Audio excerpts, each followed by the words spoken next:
son. Where'd you find this? Buckle up, buttercups. It's time to get down to business. It's the Totally Legitimate Business Podcast. Totally legit. Oh my god, that intro gets dumber every time I hear it. Welcome back to the Totally Legitimate Business Podcast, ladies and gentlemen. Just a gentle reminder here, like and subscribe. It really helps us out. We appreciate it. Like and subscribe. So today we've got a very special and important guest who I'm going to unmute right now. He is one of my longest friends, definitely my oldest friend from Nebraska, and maker of dreams, James Fouché. You know, buddy, I've been doing this show for 2 fucking years, and you haven't come on it. So I'm very happy to have you on here today, and I'm very excited to see where this conversation goes. Just a little bit of backstory for everybody. Back in Nebraska, it's confusing. We've got 2 Jameses here, so everyone back in Nebraska calls me James 1 and him James 2, and I think it's important, if you do get confused, just remember that I am James 1 and he is James 2. Mm-hmm. I think many people would actually think of it the other way, but for the purposes of the podcast, I suppose we should just move forward. I mean, so there wasn't any confusion. I put James F rather than James 1, and it would have, Right, because I am James 1, right? That's why you didn't put that, is because I am James 1. That makes so much sense. Will be a debate for a long time. That makes so much sense. So, a little bit of backstory. Fouché has always had an affinity for 2 things: movies and video games. And I remember even as a kid, when we first met, your vernacular and definitely your analysis of movies, not many other people were doing that. So I want you to just kind of give people a little bit of a backstory as to how your life has kind of always revolved around film and then video games. Well, it's quite the intro. I've got a very rowdy dog right here that could come say hi. Come on, Lucky, up. Okay, all right. Good girl. Okay. She's like, treat? Can I have a treat now? No, Lucky's on a diet. Thank you very much. Okay, bye. You can go off. Okay. Well, thank you for the intro, James. First and foremost, I have to say that, my opinions are my own, right? So I don't speak for, any previous projects or any current companies or any companies that I've worked for in the past or work for currently. I've always kind of been interested in film and entertainment, and then eventually got into the kind of more technology space where art and technology kind of cross together. Both of my parents were in film. You know them very well, James. They're the shit. My mom is a production designer in film, and my dad was a construction coordinator. So a production designer is kind of the head of the art department, right? You would consider everything the background is kind of more production design, while cinematography is how that background and how that space is lit and the camera positions and camera movements within that space, while you would consider directing, blocking that space and working with the actors, but also maintaining oversight and a singular vision among the entire entertainment piece, if you would say. Yeah, and just for context, can you kind of give people a background of like movies that they worked on, and productions that they were a part of? Some of the great ones that my mom has done in the past. She worked on Stripes with Bill Murray. She was the art director for Dead Poet Society. She did quite a bit of Gilmore Girls and quite a bit of Star Trek: The Next Generation back in the day. She was also the production designer of Home Alone 2. I still consider that one of, if not the best, one of the best toy shops that was ever designed. In Home Alone 2 with Macaulay Culkin back in the day. When he takes New York, yeah. Mm-hmm. Yeah, it's. I just remember it being kind of unhinged. Wasn't there a Dead Poet Society jacket somewhere in the house? There is. There still is. I just remember so many strange scenarios, and definitely watching the movies. That was like an event, dude. Every weekend we were just like housing whatever movies had just come out. That's what I still do every holiday season. Whenever I come back to Nebraska, that's the tradition, is to catch up on all the movies that I've missed throughout the year. That's amazing. Yeah, those were epic fucking middle school memories right there. So anyways, we know each other from Nebraska. We were always kind of scheming in our relative areas of focus there, and we knew we had to go elsewhere. What was your like education and then exit from Nebraska and then entry into the tiny town of Los Angeles that you live in now? So I had a pretty interesting transition. So I was originally from Los Angeles. My mom was from Nebraska, my dad was from California, and then they met in California while working on various projects.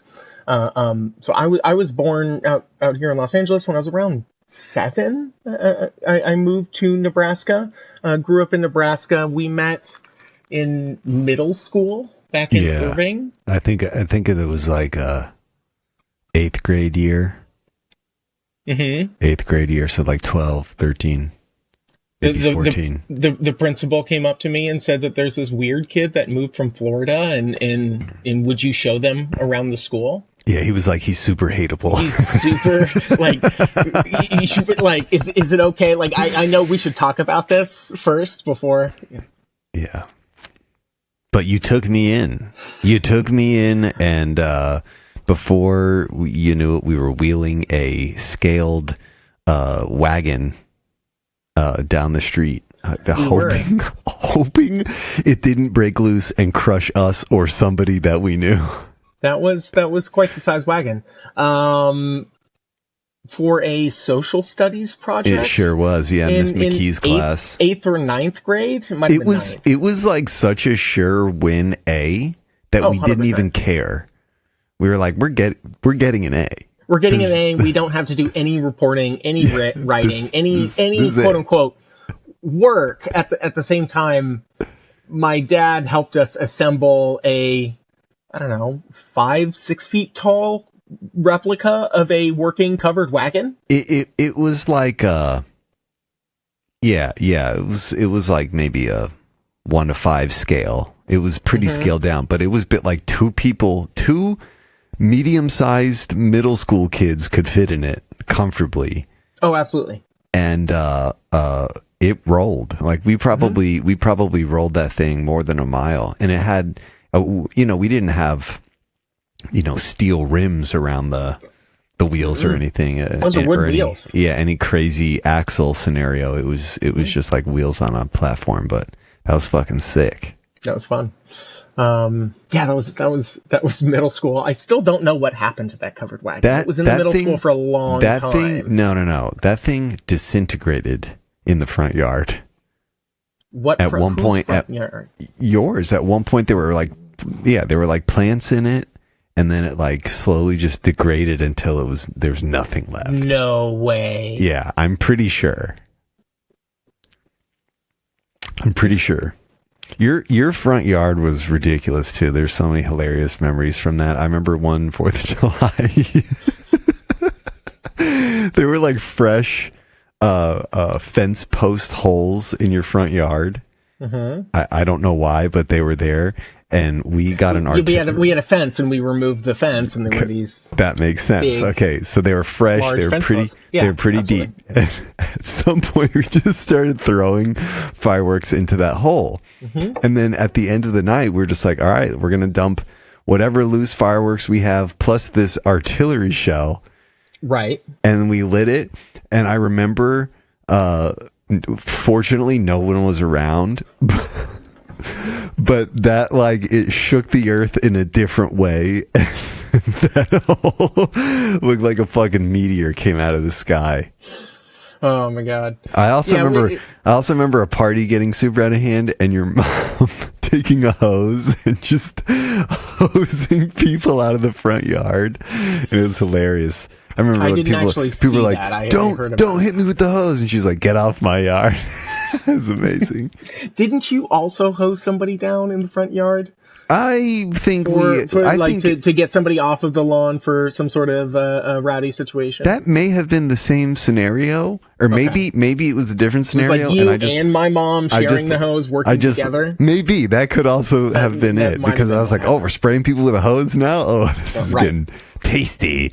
But yeah, Anyways, so that was middle school and high school, and you went to UNL, right? I did. I went to the University of Nebraska. So what was that like? That was fun. Nebraska is wonderful.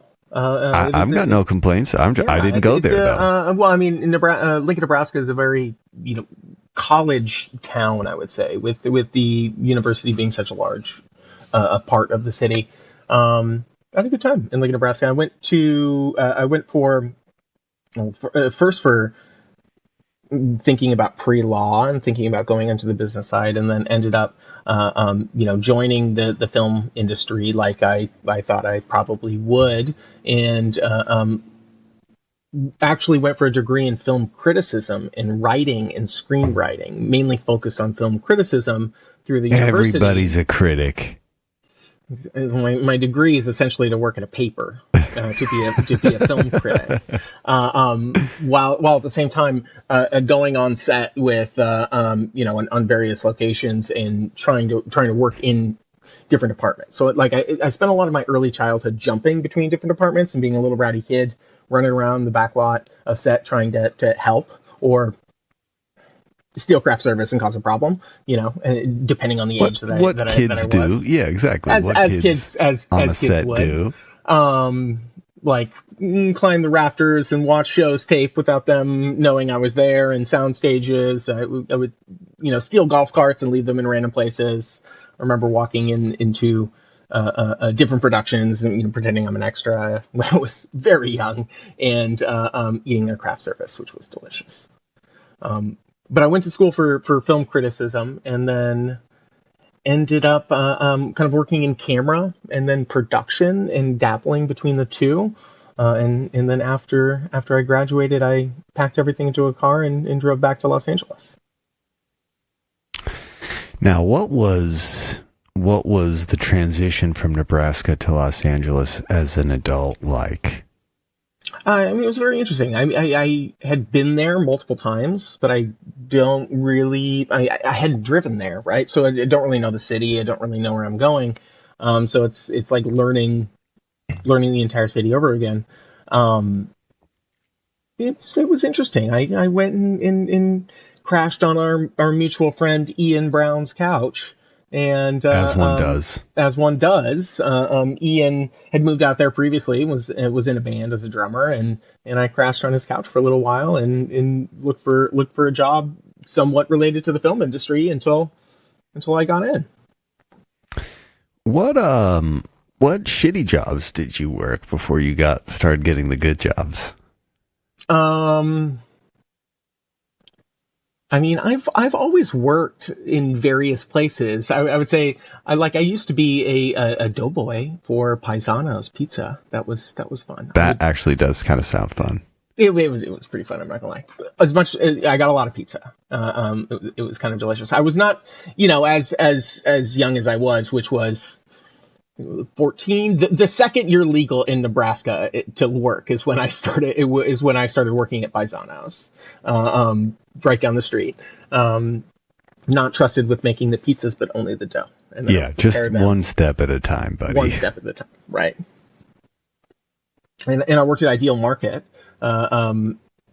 back in the day. It's kind of a That also sounded fun. Locally, kind there of a were locally plenty of people owned, that worked there that sounded so fun. I haven't had that many like terrible jobs. Locally owned, kind of Whole Foods, grocery store. I mean, I really mean in like production. Oh, like, production. We could get into when I worked at Russ's Market, but I think that deserves its own episode. Yes, it probably does. I mean, in production, my early career, I would say like my first real credit was a camera intern on Blood Done Sign My Name, which was shot in, I want to say 2006, 2007. Damn. In North Carolina. It was in Charlotte and Asheville and the neighboring areas in North Carolina. I was a camera intern, and so I kind of showed up and jumped around to various different departments and kind of huddled around the camera department and started to kind of help them and learn. Like how, they were shooting lenses, film. all the gear, all the gear, the lenses. I would carry things for them, and eventually I would graduate to being able to carry the camera and things like that in various scenarios. Was pretty fun when the director of photography, the cinematographer, ran his own camera, so there was enough for him to be an operator, and he used to be an operator as well. So when he would run his own camera, I basically was the second assistant cameraman for that team of camera, which was kind of nice. And that person's responsibility is, well, when shooting on film or digital, like run the magazine or hard drive back and forth, make sure everything is working, help carry a lot of the equipment, make sure it's in the right locations. I learned how to change a magazine of film in the dark, and which was an interesting skill, which is great to learn. Probably nerve-wracking as fuck. Yeah, it's super nerve-wracking. Of course, I learned on things that were not exposed and not a problem, but I did do, I believe a few of real footage. But in the actual camera room, completely closed in the dark, there's bags that people do, like then they change it outside, right? And so that was my first gig, but I started working. So I've got your IMDb pulled up here. I think this is just for fucking scale, so people can understand. There's a lot of you don't have very many small credits. No, I don't. You kind of like really get into. So what was the first? When did you start to like shift from camera to VFX? Pretty much immediately after Blood Done Sign My Name. So I worked on that film, and that was like even before I started going to college. I think my first year. And then during one of the summers, I was offered a gig to work on Real Steel, which would have been great. Is that Hugh Jackman? It was a Hugh Jackman robot boxing movie, which is wonderful on the visual effects side. I had in a trip to California had met an executive producer in visual effects, and it was through a random connection that I had, and I got a lunch, and I had lunch with him, and he wanted to invite me on a movie. At that same time, the production sound mixer from another movie I'd done was trying to produce his own movie and wanted me as his assistant, as the assistant to the producer of that movie. And so I had to choose one summer between the two of them.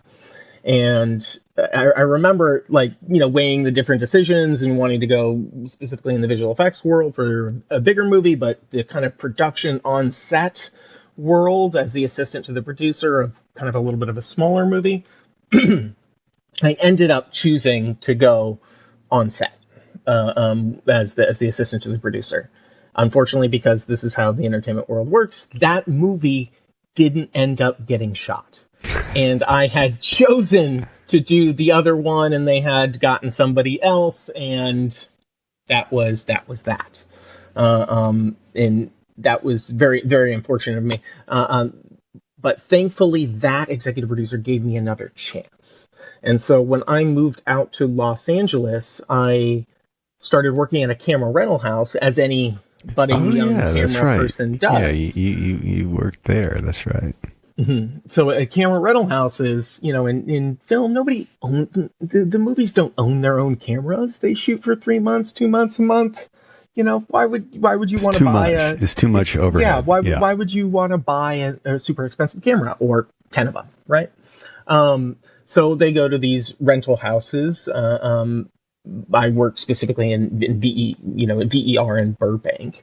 And so essentially how the rental house works is the cinematographer and the camera operators, the first assistants, will agree on, with the directors, what they're shooting on what kind of cameras. Am I shooting in native stereo in a 3D movie? Am I shooting on something that requires, am I shooting on film? Am I shooting on digital? Like what cameras, what lenses, what the equipment is, even a lot of the lighting equipment and the DIT equipment, which is a lot of the computers and things like that make everything else work on set.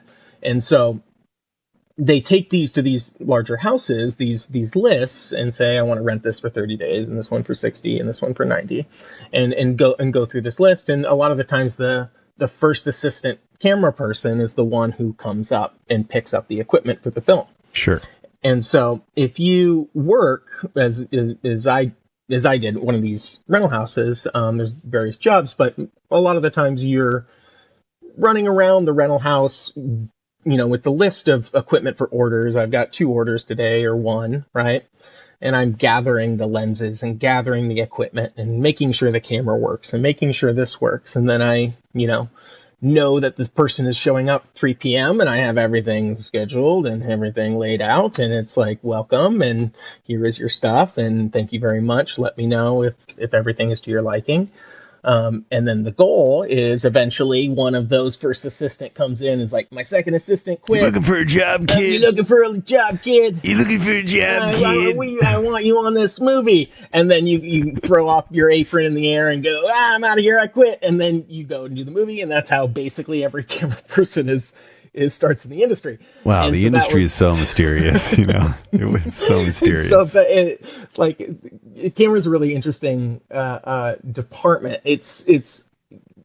There's a lot of departments that are kind of like this, where it's so involved with hardware or technology or software that you have to continue to stay apprised of the latest and greatest technology. Like a new camera comes out and every large film is using it. You want to be a camera operator, you kind of know how to use the camera, and you probably should be working on your craft and going to seminars and understanding and learning new cameras. There's a lot of different kinds of jobs within that realm. But instead of that happening, what ended up happening is that executive producer gave me another shot, and I was hired on as a production assistant for Avengers 1. In visual effects on the vendor side. Yeah, again, I'm just gonna put this up here. The Avengers. That was back in the day. To give people kind of an idea of, like, when you say, I worked on Avengers, what does that mean? I mean, there's a million different ways you can help and work on a film. These large films have so many positions and so many jobs. You kind of want to classify, kind of stages of a film into 3 different stages. You have your pre-production, you have your production, and then you have your post-production. Lots of jobs are only in pre-production, or only in production, or only in post, or span the entire movie, or just a couple of different stages. I specifically, how you classify it, work in visual effects post-production on the vendor side. So that's like kind of a really unique area. So the visual effects department is the department that does a lot of the computer generated imagery, right? That's separate from the special effects department that is doing the on-set practical explosions and fire and squibs and things like that, which are muzzle hits and blood packets that go off on people, which are pretty common. A lot of people confuse the special effects and the visual effects department. The visual effects department is more on the computer generated version of that, right? You want a giant CG monster attacking your city. You call tends to be one of the visual effects vendors. And so that business tends to work as with the cameras. You don't want, if you were a company making a movie, right, and you have some visual effects and you would classify them as shots. Maybe you have a couple of shots inside of a building where people are talking like we are, and you don't need any visual effects in the background because you put everything in camera. But eventually you go outside of that building and there's a giant monster in the background. And so one of those would be a shot. And so maybe a visual effects project or a movie or a feature or a TV show would have 10 shots or 500 shots or 2,000 shots and X number of assets. Assets might be, the actual model of the giant monster in the background that you might use for 10 different shots or 100 or something like that. And just like the cameras, it doesn't seem feasible for a single movie production to stand up an entire company of, as many people as it takes to do that visual effects work. So what they do is they have budgets allocated with the movie, with the executive producers and the producers, if it's studio with the studio executives, what the budgets are per department. And the visual effects department is just like any other department on film, right? The art department, which would come to production design, would have a specific budget allocation for it. And the visual effects department would also have a specific budget allocation. And if you're making one of those movies, you tend to take your budget allocation, make sure and work with a visual effects supervisor that works on the client side and a visual effects producer that is managing that budget allocation and how to shoot, and working with the on-set team and working with the director and the cinematographer in those visual effects shots. And then you would have a large percentage of that money go to visual effects vendors that are doing a lot of the work, that are receiving the information and what we would call like the plates or the backgrounds from the actual camera data. And again, it would be typical for like any of these major movies, Avengers, Maleficent, Terminator, any of these movies, you possibly have multiple vendors working. It's like such a massive lift. You have to have multiple vendors. Some are doing this, or some are working on these shots, or some are working on, this portion of the visual effects. Some vendors are better suited for different types of work. Some vendors are more cost effective in different types of work, but also some vendors, might have, different levels of capacity, like not all vendors can handle 4,000 shots being dropped on them, to have to deliver in a 3-month period of time. Yeah. And definitely, like, we're talking about farms worth of people and processing power. Mm-hmm. I guess, again, I just want to kind of stress here I'm gonna bring up your IMDb again because it's just ridiculous, dude. I've done quite a few. Yeah, we'll get to the producership, but Avengers, Rock of Ages, G.I. Joe, 47 Ronin, X-Men, Days of Future Past, Maleficent, Terminator Genesis, Victor Frankenstein, that's hilarious. That was a fun one. Allegiant, Warcraft, Central Intelligence, Game of Thrones, Kong Skull Island, The Fate of the Furious, Pirates of the Caribbean, Blade Runner. It's ridiculous, dude. The some of the stuff that you've kind of worked on. So what I kind of want to go back is, can you tell me the highlights?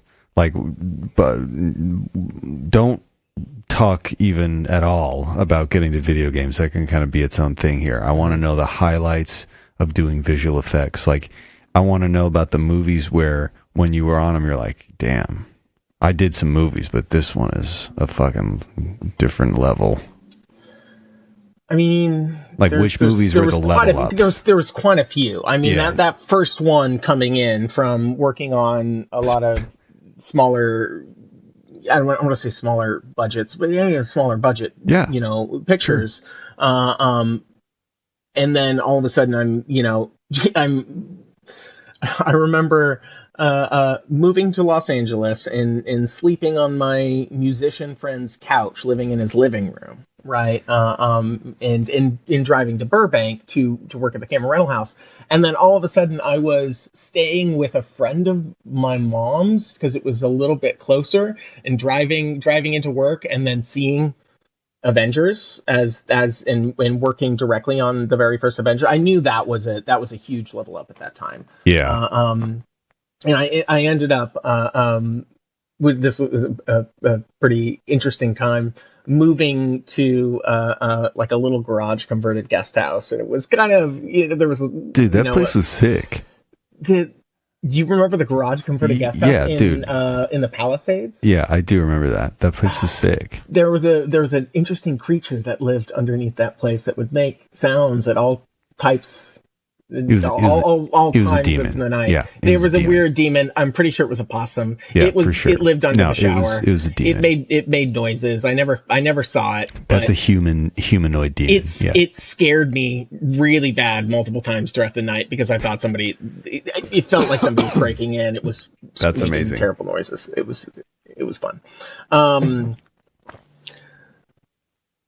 Getting to touch Blade Runner 2049 was pretty amazing. Game of Thrones, I knew that was dude. Game of Thrones was nuts because all I remember was the first season coming out, and that summer I had come back from college, and we were watching. You're like, you have to watch Game of Thrones, and you made me watch the first couple episodes, and like that was what got me hooked on it. And then 10 years later, you were working on the fucking... Dude, you worked on some of the biggest shots of that entire fucking series. It's crazy. Maybe we even kind of break into that here in a second. But Blade Runner, were there any others? Or was that like the one where you're like, does it get higher than this? I mean, X-Men Days of Future Past was a really great show to work on. We had a large percentage, like I would say, of the work on that show of the vendor that I was working with at the time. And we had some really cool, really interesting work, and it was with a new team in Montreal, and so I was working for MPC. Oh yeah, that was in Canada, Montreal. Eh? Yeah, and that was in Canada, and so I remember I've always been I would say a little entrepreneurial, you would say. I was working in visual effects and had an opportunity to kind of do a little startup production company, and I took that opportunity, and things were going all right for a little while, but as things go with startups, I was looking for another job here pretty soon, and was looking for the next visual effects job potentially, and that's when I got a call to, hey, you want to move to Montreal and work on this movie? And I'm like, yeah, that sounds great. And I hopped a plane, moved to Montreal for 2.5 years, and then came back to LA. Yeah, that was a crazy time. I remember you being up there, and that was just hilarious. It was a good time. Yeah, and then for that period of time, the top of your head actually separated from the bottom of your head when you spoke. It was so weird. Is that what happened? That's exactly what happened. Okay, so let's definitely get into Game of Thrones. So, like, personally, what was it like? Because I know you're the person who got me into that show. So, obviously, you're a fan of the show. What was it like to have that come across the desk? And then the fact that they were the shots that they were.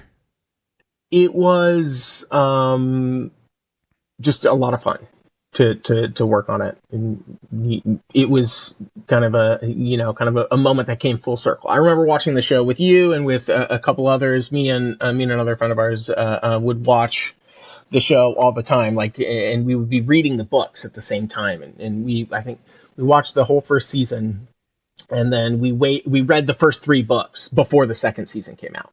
We were like so excited for more Game of Thrones. And I remember watching the first season going, one of these days I want to work on that show. I'm going to move out to, this was before I moved to Los Angeles. I'm like, I'm going to move out to, I want to work on that show. And it ended up happening. I moved to Montreal, and it was time for me to move back to Los Angeles. And the company that I was working for works on the show, and so I ended up transferring to their Los Angeles office and supported some of their one of their art directors and some of their creative team out of Los Angeles to work on all of one of those seasons, which was pretty amazing. Season 6. Yeah, I mean, did some of the literally the shots that the entire series is building towards. I don't know, that was crazy. There's the Los Angeles team, had some really good creative input and some really amazing art directors who kind of helped shape some of the visions for that season. Yeah, that was super cool. That definitely was a fucking win. Must have been very satisfying. It was pretty amazing. It was very satisfying. So what would you say? I've always been interested in, I would say, the cross between art and technology, and how technology can help artists make more or more content, or achieve a higher bar of content, or technology and processes with lots of artists can achieve things like the shots you would see in Avengers or Pirates of the Caribbean or Game of Thrones or things like that. There's a lot of hard work and skill, and a lot of different people and different creative input that goes into producing something like that.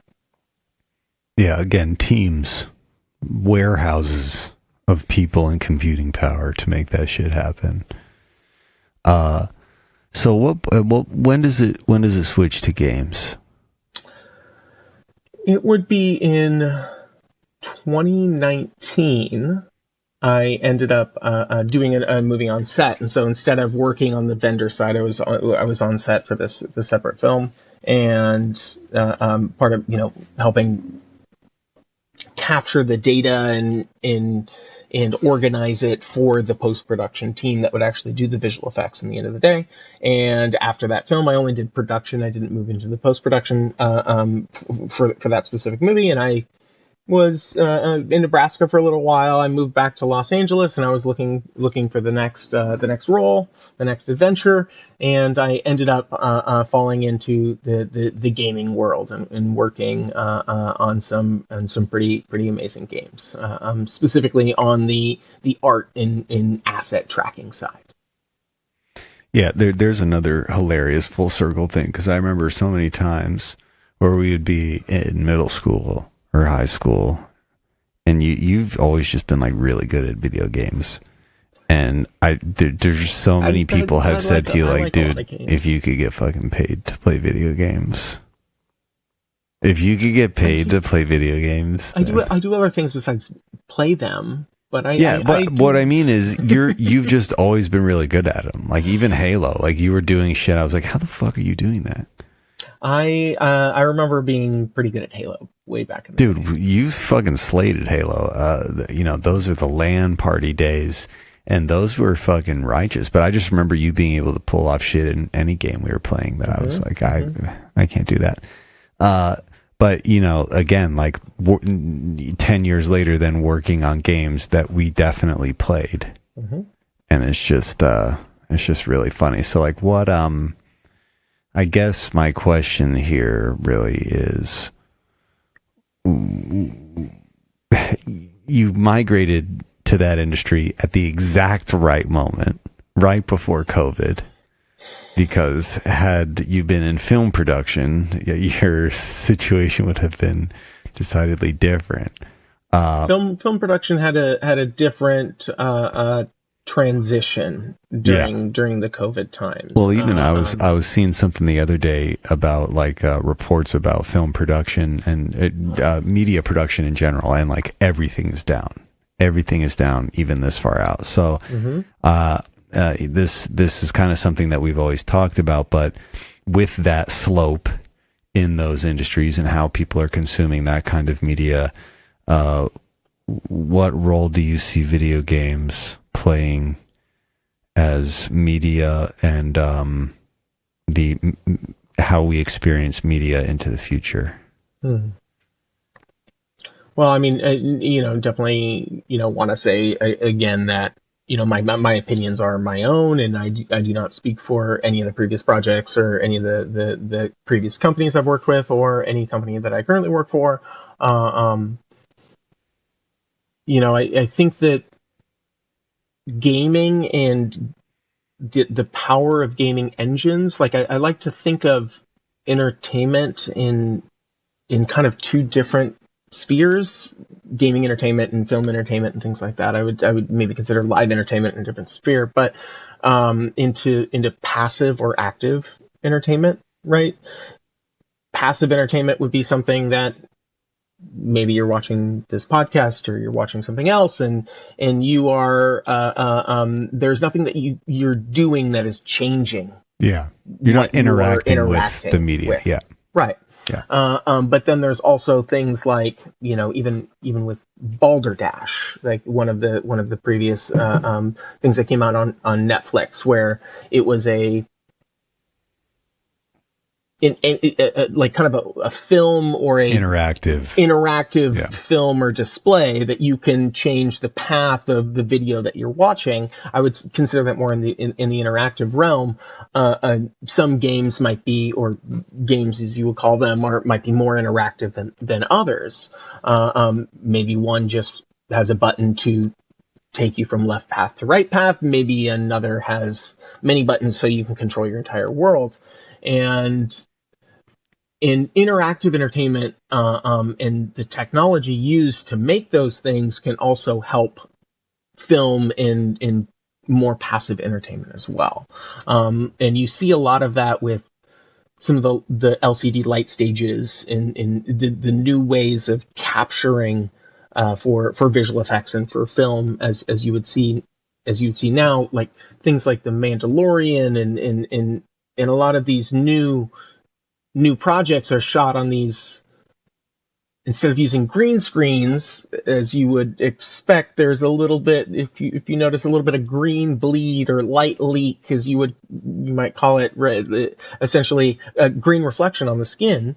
And if, say, you're trying to recreate a alien cityscape in the background with planets and stars that would reflect differently off the skin of the actors, these LCD screens can be a lot more useful to have than green screen, because what you can do is use something like a gaming engine and plug it into a giant 40-foot tall LCD screen that curves and wraps around, and put the background that you've previously created of that cityscape and of those planets with all of that light, now that's in camera reflecting off of the actor's face and can be blurred in camera according to the lens. That is pretty invaluable. It's one of the things that is difficult and near impossible to recreate entirely in post-production. It's very hard to get to change the light reflecting off of somebody's face, for example. That is somebody shot in camera. Now, it's a little bit easier to change the light reflecting off of a 3D person or digidouble, but creating a digidouble just to change the light reflection off of somebody is probably not going to achieve the best result. Yeah, it's going to make special effects that aren't very special. You might you might see things that are you might tell that it's visual effects and that that's not the real person. Yeah, there's a lot of that. Definitely not the goal. There's a lot of that out there. Not everyone cares about that. Right. I also think it's interesting too because I definitely have been really loving watching all the developments with Unreal and a lot of their generative shit is getting crazy. But in terms of like how these industries progress, like in the past couple of years, I would say video games by and large are advancing motion capture. Video games for sure are the field that is just using the most of that data and is like really there's a lot of pushing. crossover. Absolutely. Yeah, no, for sure. Maybe movies were doing it first, but now it's got to be video games. And that is exciting too because the motion capture shit is just also getting ridiculously detailed, and it makes all you need is a blank space, and you can if you have the right artist, you can put them anywhere. And in the scenario that you're talking about, like from the actor's perspective, like how cool is it to be able to step on a stage in a warehouse, but the background be what it is? That combined with the set, it like puts you there in a way that walking onto a set with a huge green wall just can't. It'll never do that. Yeah, that's another huge benefit to to any of the talent that is on set. You actually see that giant landscape or that giant background, those planets, and can kind of feel that moment, and so that you can work that into your performance rather than, I don't know, the joke of acting to a tennis ball. Yeah. Well, and most people don't realize that, but like during production, before the visual effects get layered over, people have to act to, quite literally in many cases, a tennis ball on the end of a stick. I've seen it before. Yeah, that's the industry's fucking standard for a very long time. It's very difficult to to attest to the actors that are doing this, right? It's hard to, from my perspective, really get in the emotional mood. Performance to something that's not interacting with you. But what do you think, like, in terms of the technology that exists in game engines? What do you think are some of the cool things? And I guess, what do you hope to see? Like, how do we heighten a gaming experience in a different way than what VR or AR offer us? You know what I mean? I was even thinking, like, and I've definitely gone down rabbit holes of people who have done this shit, but or something similar, but like doing a record, but making you play the record by playing the game. You know what I mean? Like you go around, and as you interact with the environment, all the layers get added, and when you get to a certain point, you have whatever the apex of that song is supposed to be, just like a different way to interact with a record. That's kind of the beauty of what you would consider a game versus something more of a passive entertainment, right? It could be anything that you're interacting with, whether it's, Final Fantasy VII back in the day, and you see little pixelated characters from different backgrounds, and you're shooting magic at people, to a lot of some of the more like VR and AR experiences that you're doing, that a lot of people are seeing. You can go into a space and interact with that space and see some of those things, or experience music and experience different senses within other spaces and interact with those things. I would say that's all. I would all put those under the interactive experiences category that you can label and wrap games around. There's a lot of different ways that you can turn some of those more passive experiences into interactive experiences, more game-like things, right? Like maybe the room that you walk into, the experience as you're playing and listening to an album or listening to music, and being in the space that the artist might have created to show you this album, to elicit the feeling that they were thinking when they created this album. maybe there's other things that you can interact with that change the course of the music in the album. And that's kind of, I think, what the beauty is of some of these engines that allow you to do that. It allows artistic people in creatives to kind of interact with technology to achieve something, a medium that wouldn't have been possible 100 years ago or 300 years ago. And dude, Unreal is still free. Like for the independent level, Unreal is free. It's crazy. Like you can just download it and immediately start doing tutorials until you know how to do shit. I mean, there's a lot of different engines, and not endorsing one over any other, right? There's a lot of different yeah, right. We're not. This isn't ways sponsored to by achieve. Unreal. I'm just saying that's what the one I have experience with is Unreal. So, but yeah, it's really exciting to me, and AR and VR have their issues, but I mean, I remember you kind of turning me on to all the VR shit. I mean, really, the time that I came out, and just spent that time in the garage, ARing, VRing. That sold me on it. That sold me on it. I mean, I put in a couple hours at least, and it sold me on it. For me, I get like a headache because of the vision, the focal length of the vision. But for the most part, every experience I've had with VR has been pretty fucking sick. I feel like if they have you messed around with Apple Glass or whatever their damn thing is? No, I haven't seen them. I played around with I one. haven't worn them. I played around with one. Some guy, a mutual friend had them, and he was like, "You have to try them."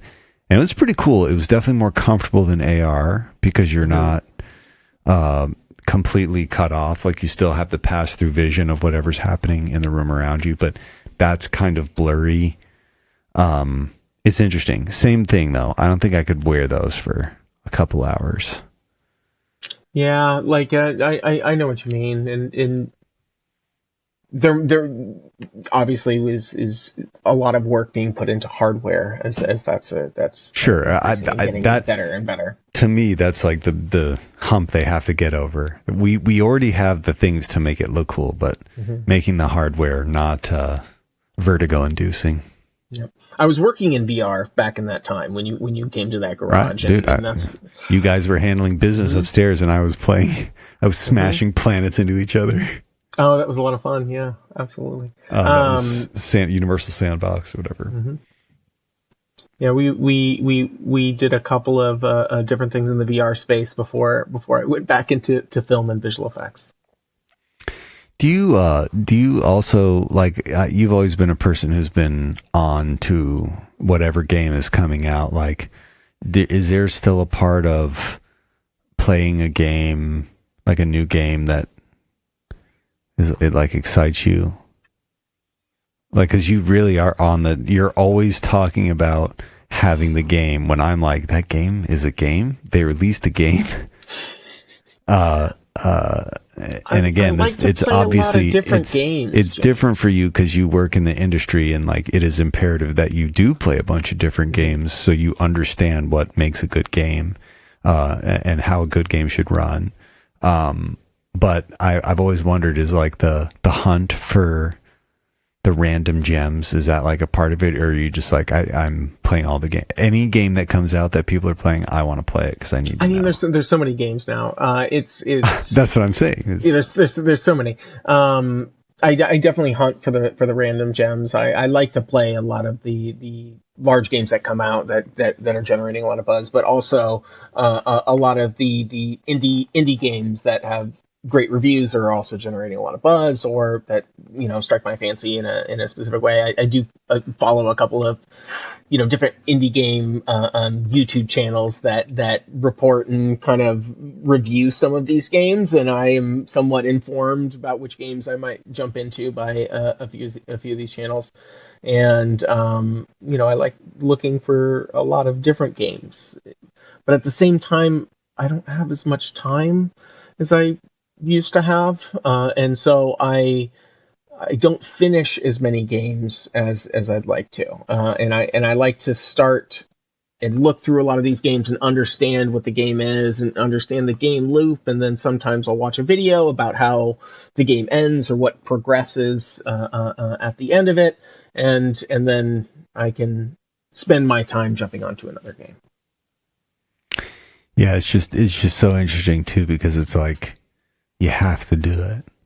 This is another industry where shit changes so fast. Like, you just have to know what games people are playing, why people like them. And honestly, I used to be a purist. And I was like, I'm only going to play Grand Theft Auto. That's it. I'm going to get a console just to play Grand Theft Auto. And then ultimately getting Game Pass and having like whatever game they were offering, whatever games they were offering, I really enjoyed just playing new releases. I'm not really a mainstream kind of person, so I'm usually immediately adverse to whatever game is popular, but I honestly, more times than not, I'm usually pretty satisfied. It's a game. A game's a game, and like every game is a little bit different, and I have games that I'd prefer to play, but you know, it is nice to fucking get out of the mold. And there's this dumb game that I played. It's called it's like Bad Goose. There was another one where I was like this hole in the ground and I had to like suck up this small town donut hole. I don't know. Hang on, let me see if I can find this. Yeah, what are you playing, James? I'm playing some dumb fucking Untitled Goose Game. Thank you. There we go. I was looking at that. I did buy it. I got a little bit into it. I'm wondering, should I continue? Should I keep going? Dude, I had a blast with it. I thought it was fun as hell. Like I think I'm on the second stage. Like, I just got into the area where there's the fountain in the middle. There's a kid around that I can steal his toy or something. So people, yeah, one thing I really liked about this game is how stupid it is. Like how just simple in concept and name. Even look at its website. Oh my God, I can download it for Mac and PC. Shut up. It's a great game. Anyways, you know, I really just kind of feel that it's going to be, at some point, it's going to take over movies. It's even getting that way with like Red Dead Redemption. Like some of the big titles that have gotten released recently, there's people who reference that media like they would reference an iconic movie. You know, I feel like we're definitely at the point where the medium of video games has to be respected purely on the money that it makes alone. You know, in terms of productions, a movie is lucky if it breaks even. It's exceptional if it's super profitable. Game, what it costs to make them compared to what they make is usually a very different number. So I don't know, that to me is like, what are people putting their money into? And realistically, when I go to the movies, that costs me for Courtney and I to go, it's like $50. That's no food, nothing. That's just the tickets and taxes and $50. When I could pay $60 for Red Dead Redemption, bro, I'm going to get way more than 2 hours of entertainment out of that. That to me is it's a better investment. If it's watch shitty shit on streaming apps that I don't want to watch or play Red Dead Redemption, I'm going to play Red Dead Redemption every time. That's the point. I definitely think the generations below us are on that tip. I mean, that's kind of the exchange, right? Like, how much are you willing to pay for, you know, a specific amount of time of entertainment, right? Like, if you $50 to go to a 2.5 hour movie, which is a fun experience, and then you're buying food and you're buying popcorn and you're doing all those things versus purchasing a game for, you know, anywhere between, there's games for $2, you know, $1 free games all the way up to 70, 90, 100, you know, yeah, larger dollar price points for you know, games that require a lot more people to build, right, and a lot more cost. You can get a lot of hours of entertainment out of those games, right? You can replay these things over and over and over again, and so or, you know, hop into online platforms and multiplayer and, jump into communities and gain friends and experiences through those communities. And that's it might be a better deal for some people than going to a movie and spending, just the same for a smaller amount of time. I mean, I even see it with like I honestly, big releases, I'll watch them on streaming. And some streaming sites, I can get them when they're in the theater. So why would I go to the theater? It's becoming clear to me. I haven't had cable forever. I've just had internet and an Xbox. And it's becoming clear to me that a lot of other people are already on that tip. We're already all streaming on all our shit. I just see it as like how we engage, how our generation and the generations below us are going to engage with media and the internet is always going to be through a console or through something that has the ability to game. Absolutely. I mean, I don't even know. my television is like, I don't have, typical cable either. You have apps and you're connected to the Wi-Fi. Yeah. I'm connected to the Wi-Fi through my television. Yeah. There's no point. And once they start fucking bundling streaming services like cable packages, then we're almost there. Anyways, we're reaching the end of the free hour, which will be up on YouTube. Just a casual remember here again, like and subscribe. We're going to continue this conversation. We're going to talk about, on Extra Legitimate Business, we're going to talk about AI. We're going to talk about AI and art. And we're going to talk about how weird it's going to get with AI and art. Fouché, are there any closing thoughts you want to leave anyone with, other than the most obvious thing that I am James 1, you are James 2? Other than that, is there anything you want to leave these folks with? I think that the spaces of art and entertainment are always changing, and there's a lot of people that want to go into those spaces, and I want to encourage people that it might be scary, but to continue to embrace technology as you move into the art spaces, because it doesn't always need to be scary. It can be your friend. I love that. Take a chance. Be creative. And then maybe you scared could, of the robots? Maybe you could, if you're lucky, you can end up like me. You don't want to do that. He's James 2.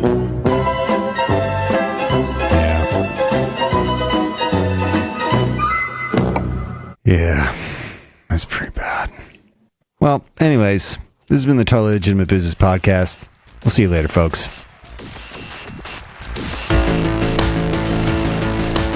This has been the Totally Legitimate Business Podcast.